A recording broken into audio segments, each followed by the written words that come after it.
Alors, les mutations qui prédisposent au cancer du sein, il faut savoir schématiquement que ça touche une femme sur 10. Prenez 100 femmes, il y en a une qui a une mutation. Et qu'aujourd'hui, beaucoup de mutations sont inconnues, et on va parler aujourd'hui que des très connus, BRCA1, BRCA2, de façon à avoir un cadre précis, puisque pour les mutations moins connues, je pense que ce qu'on pense connaître aujourd'hui ne s'appliquera peut-être pas aussi bien. Et cette femme qui a 39 ans, qui vient d'apprendre qu'elle est mutée, dont les 2 sœurs ont eu un cancer du sein, dont la mère a eu un cancer du sein, elle dit « Mais qu'est-ce que vous pouvez faire pour moi? Et qu'est-ce que je vais devenir, moi? Parce que moi, c'est pas mon métier, votre truc. » Et ce qu'on va essayer de faire, c'est de suivre le parcours de cette femme. Et pour suivre un parcours, il faut des données. Et on a la chance en France d'avoir l'Institut national du cancer qui nous fait travailler. Et je fais partie des experts de l'Institut du cancer sur la chirurgie prophylactique. Et tout ce que je vais vous dire, ce sont les données de 2009 qui sont en train d'être actualisées, puisque notre groupe se réunit depuis maintenant 1 an et demi, et vous allez avoir très bientôt les recommandations 2016, et vous allez voir que la connaissance de ces femmes et de leur devenir va nous amener à changer ce qu'on pensait il y a 5 ou il y a 8 ans. Alors, cette femme qui est mutée, qu'est-ce que ça veut dire pour elle? Ça veut dire que ça pourrait se passer mal, parce que son risque de développer un cancer du sein, si elle a une mutation BRCA1, est de 40 à 85%. Je passe sur le BRCA2, c'est à peu près équivalent. Mais vous remarquez tout de suite que ce risque de développer un cancer du sein, il est assorti à un risque de développer un cancer d'ovaire. Donc ces femmes sont doublement touchées, potentiellement. Et la phrase qui fait peur, c'est ça. C'est que le risque cumulé dans sa vie de développer un cancer du sein ou de l'ovaire est de 90%. Donc si vous annoncez ce chiffre à la patiente, il est évident qu'elle va sortir de chez vous, elle va se dire « j'ai plus grand chose à faire ». Et c'est pour ça que ces risques cumulés n'ont pas beaucoup de poids et il faut s'intéresser aux risques annuels ou aux risques décennaux. Et on a des chiffres qui permettent de moduler l'inquiétude de ces femmes, puisqu'on sait que finalement, dans les décades de la vie où elles sont le plus affectées, leur risque annuel est d'environ 3%. Qu'est-ce que ça veut dire? J'ai devant moi une femme qui n'a pas de cancer, qui est porteuse d'une mutation. Elle me dit, on me dit que j'ai 80, 70, 50% de risque de risque de développer un cancer, pardon. Et la première chose qu'on va lui dire, on lui dit, oui, c'est vrai, mais dans l'année qui vient, ce risque est de 2 à 3%. Et c'est sur ces 2 à 3% qu'on va prendre le temps de l'informer des possibilités. Pendant des années, on a dit, on va surveiller, et on les aura, ces petits cancers, et on va les surveiller formidablement bien, ces femmes. C'est la stratégie qu'on appelle « j'attends mon cancer ». Et on va me guérir de mon cancer. Et on y a beaucoup cru, j'y ai beaucoup cru. Jusqu'à ce que, malgré les techniques de dépistage les plus sophistiquées, qui incluent l'examen clinique, la mammo, l'écho, l'IRM et peut-être d'autres choses, la tomosynthèse un jour, bien sûr, on va dépister des petits cancers, on va dépister des cancers intracanalaires, théoriquement, enfin en pratique pas agressifs, mais on ne va pas dépister que ça. Et le message des publications des 3 années qui viennent de sortir sur le dépistage, c'est que les conséquences en termes de survie pour certains de ces petits cancers dépistés tôt sont plutôt inquiétants. Schématiquement, on dit cancer dépisté tôt, cancer guéri, c'est quelque chose qu'on répète dans les programmes de dépistage, parce que les programmes de dépistage s'appliquent à des populations qui ont après 50 ans. Mais chez ces femmes, première étude, 600 cancers BRCA1, BRCA2, suivis 5 ans. Après 5 ans, il y a 7% de mortes. Pourquoi? Parce que certains de ces cancers du sein sont des cancers triple négatifs, et bien qu'on les dépiste tôt, sont des cancers potentiellement agressifs.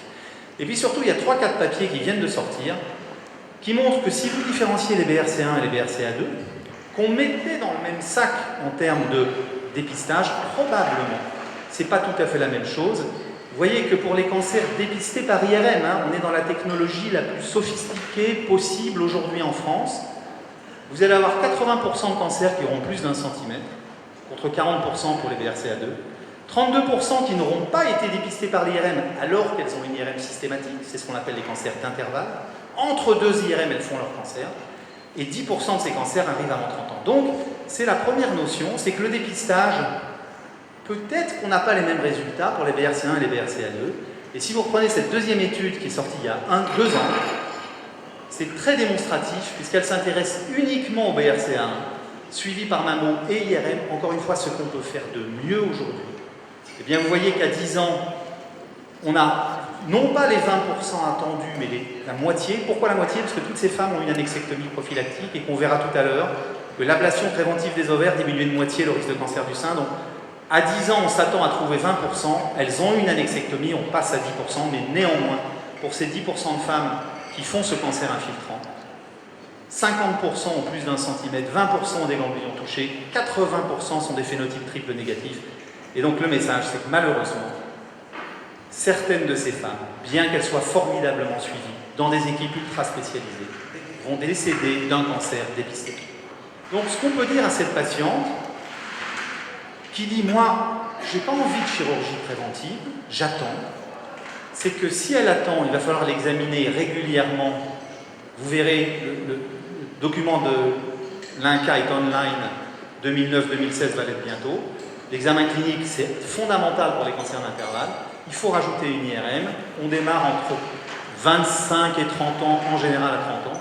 Mais surtout, si on ne fait rien, le risque de développer un cancer du sein est de 20% dans les 10 ans qui suivent. Et malheureusement, le risque de ces femmes de décéder, donc 10% des 20% vont décéder. Et si c'est un BRCA1, 30% des 20% vont décéder. Donc on a une surveillance difficile, on a une surveillance efficace pour la majorité des femmes, mais on ne peut pas dire que cette surveillance est un parapluie, un abri anti-atomique. Au vu de tout ce qui est sorti depuis 4 ou 5 ans, je ne suis pas là pour représenter le groupe, je ne suis que l'un des acteurs du groupe, mais je pense pouvoir vous dire qu'on va avoir une possibilité d'hormonothérapie et qu'il va y avoir un consensus hors AMM sur les hormonothérapies préventives des femmes mutées qui souhaitent une surveillance et qui ne souhaitent pas de chirurgie préventive, et qu'on diminue d'un facteur 40% le risque de cancer du sein. Donc ça, c'est une avancée qui va nous permettre de proposer à ces femmes qui ne souhaitent pas se faire opérer un traitement hormonal. Et puis, il y a le fameux effet Angelina qui est de se dire, ben, si elle l'a fait, pourquoi je ne le ferai pas? Et c'est pour ça que nous, chirurgiens, on est dans ce paradoxe de tenter de garder le sein à des femmes qui ont un cancer et d'enlever le sein à des femmes qui demandent qu'on leur enlève avant d'avoir un cancer. Et c'est l'autre partie de « je n'attends pas mon cancer ». Si vous ne pouvez pas me donner d'hormones, ou même si vous décidez que vous pouvez m'en donner, moi, je ne veux pas garder ça. Et il faut toujours savoir que quand on parle de chirurgie préventive, il y a 2 volets à cette chirurgie préventive. Tout le monde parle des seins, peu de gens parlent des ovaires, sauf vous, les spécialistes, parce que bien évidemment, on va développer les 2 possibilités. Alors ça, c'est la mastectomie prophylactique. Aujourd'hui, en France, on estime que sur 100 femmes qui ont une mutation BRCA1 et qui sont suivies, 10% optent pour une mastectomie, 90% optent aujourd'hui pour une surveillance. Il est probable que ce chiffre de 10% va augmenter. Pardon. Vous voyez que dans les pays nordiques et aux États-Unis, on n'est pas à 80% comme tout le monde se plaît à le dire, mais dans toutes les études de cohorte, on est aux environs d'un tiers. Une femme sur 3 qui a une mutation aux États-Unis ou en Hollande ou en Norvège opte pour une mastectomie prophylactique. Et ce chiffre va encore augmenter. Pourquoi? Ben parce qu'on sait que ça évite le cancer du sein. Et c'est connu depuis maintenant une dizaine d'années, où vous examinez dans cette étude 105 femmes mutées qui ont eu une mastectomie prophylactique, et vous voyez l'âge, hein? L'âge, elles se font enlever les seins en moyenne à 38 ans. Il y a des 30 ans. 400 femmes qui n'ont pas eu de mastectomie prophylactique, elles sont suivies 6 ans, elles sont toutes mutées. Et bien évidemment, en faisant une chirurgie aussi radicale que possible, mais en gardant toute la peau, en gardant l'aréole, en gardant le mamelon, vous effondrez son risque de cancer du sein. Et c'est aujourd'hui l'attitude qui, de très loin, est la plus efficace pour éviter le cancer du sein chez ces patientes qui sont porteuses d'une mutation affirmée. On ne parle pas de toutes les patientes anxieuses pour lesquelles le diagnostic n'est pas affirmé. Bien, et nous, on voit les patientes qui vont bien et les patientes qui vont moins bien. Et il faut transmettre le message à ces femmes qui pensent qu'elles auront une chirurgie, ouvrez les guillemets, presque esthétique, que c'est tout sauf une chirurgie esthétique. Plus de sensibilité. Les prothèses à vie, les changements de prothèses. Parfois les complications des prothèses. Et vous voyez que dans les meilleures équipes, et je vous ai sorti que 2 séries, hollandaise, une des plus grandes équipes au monde, 50% de complications dans les 6 ans qui suivent, 4 dans les 5 ans qui suivent, 71% sont réopérés pour des coques, pour des mauvais résultats. Donc une femme qui a des prothèses en reconstruction, le résultat est moins bon qu'une femme qui a des prothèses en esthétique. Donc les prothèses ne sont pas toutes les mêmes. Ou plutôt, les prothèses sont toutes les mêmes, mais la chirurgie qu'on fait n'est pas la même. Donc le message que je tiens à faire passer en tant que chirurgien soi-disant spécialiste de ces opérations, c'est que ces opérations sont des chirurgies lourdes, qui nécessitent parfois 2-3 temps opératoires, et que plus on va retoucher ces reconstructions, meilleurs seront les résultats. Mais c'est tout sauf de la chirurgie esthétique. Ne dites pas aux femmes qu'on va leur enlever les seins, qu'elles n'auront pas de cancer et qu'elles auront de beaux seins. Dites aux femmes qu'on peut leur enlever les seins, qu'elles n'auront probablement pas de cancer, mais qu'on ne fera pas toujours des beaux seins. Et les 20% de femmes qui n'ont pas les beaux seins, elles sont prévenues et elles l'acceptent.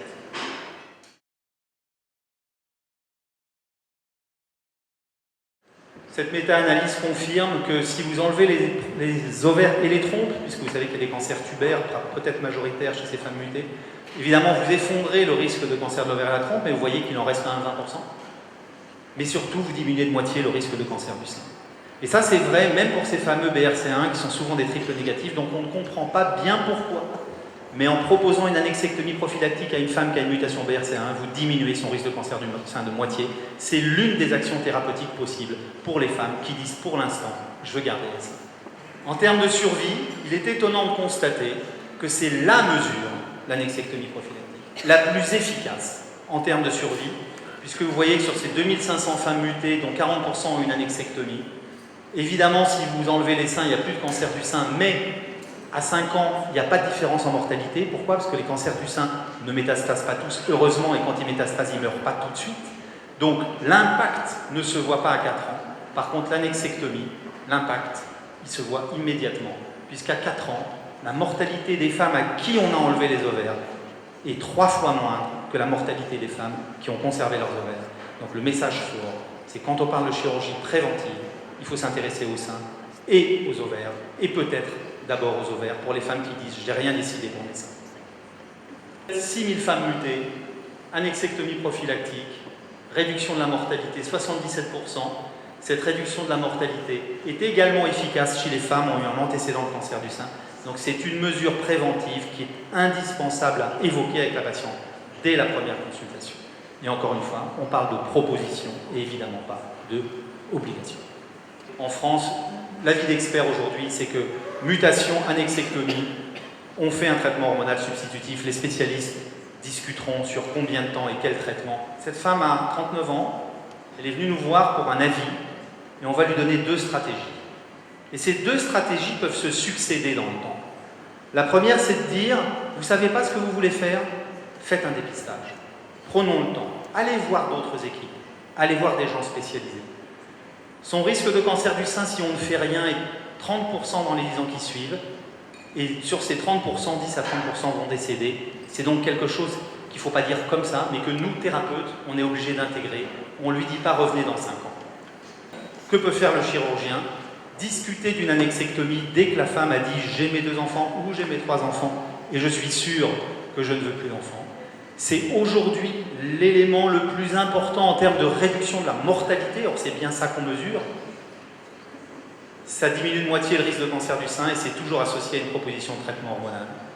Et en tant que chirurgien spécialiste du sein, la mastectomie prophylactique, évidemment on en fait, évidemment on en fera de plus en plus, mais ça effondre le risque de cancer du sein, c'est jamais une urgence, et vous avez compris que je plaidais pour des prises en charge par des chirurgiens ultra spécialisés.